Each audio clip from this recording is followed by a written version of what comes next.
Thank you, Madam Acting Deputy President. Australia has a distinguished history in the promotion of human rights throughout the world. As a people, we believe that all men and women are born free and equal, and that respect for their inherent dignity and entitlement to inalienable rights underpins both peace and prosperity. Our commitment to this principle is by no means fleeting. Rather, it is enduring.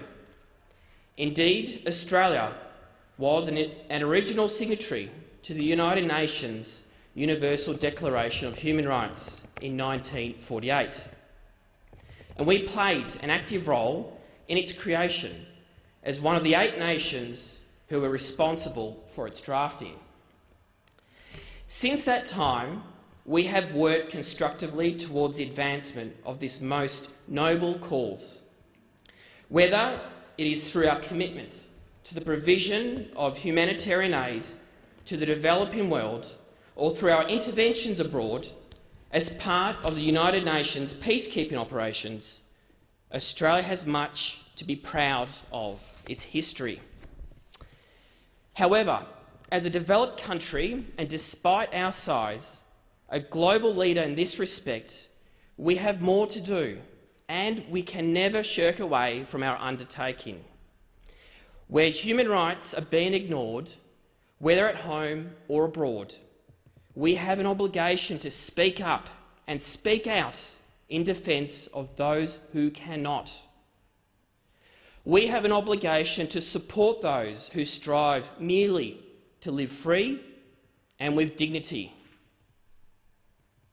This is not always an easy undertaking.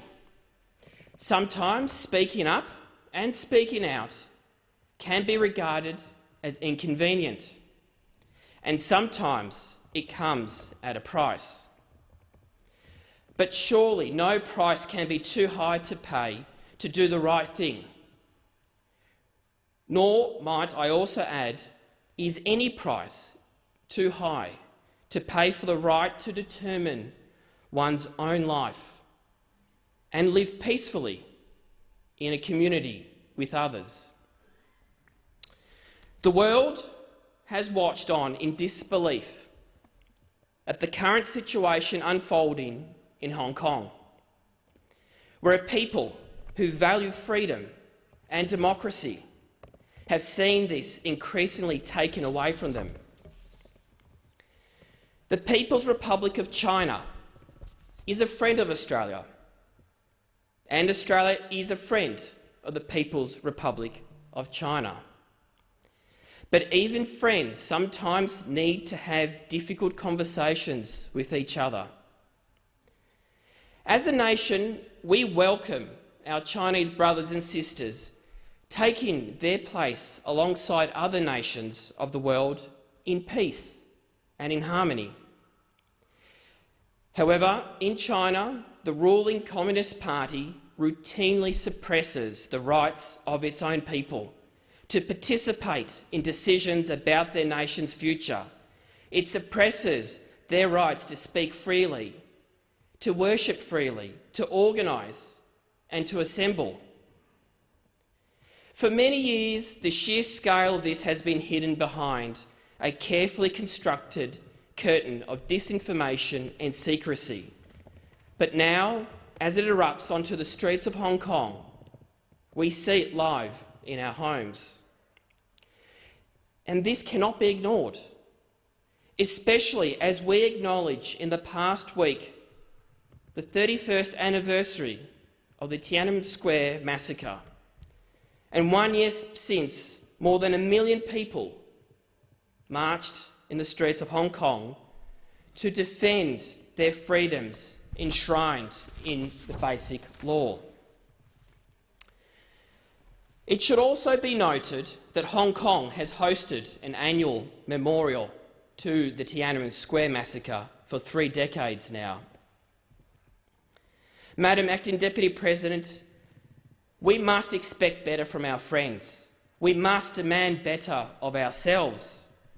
And for the sake of our economy, of our exporters, of goods and services, We must seek to diversify our trade relations with other nations of the world to prevent dependency on any one economic relationship, so that Australia is never placed in a situation where we are used as a weapon to secure our silence against injustices that occur around the world.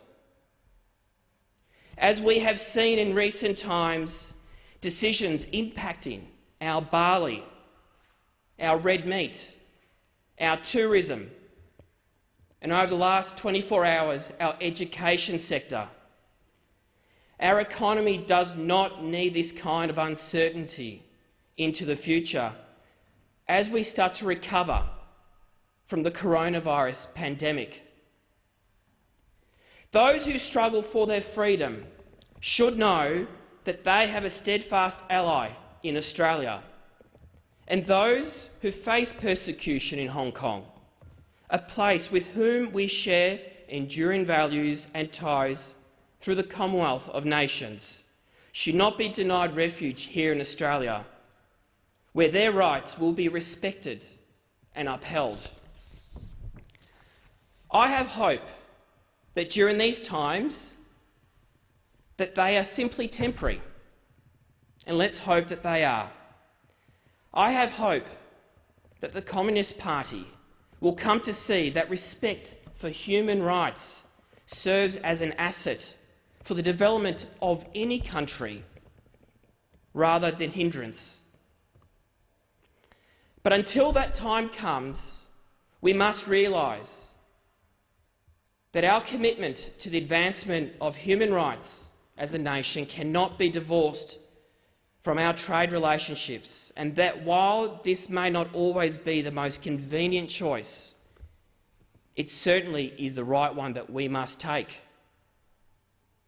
Australia stands with people everywhere, including the Chinese people, seeking to realise the aspirations of the Universal Declaration of Human Rights, to live a better standard of life in dignity and to their fullest potential.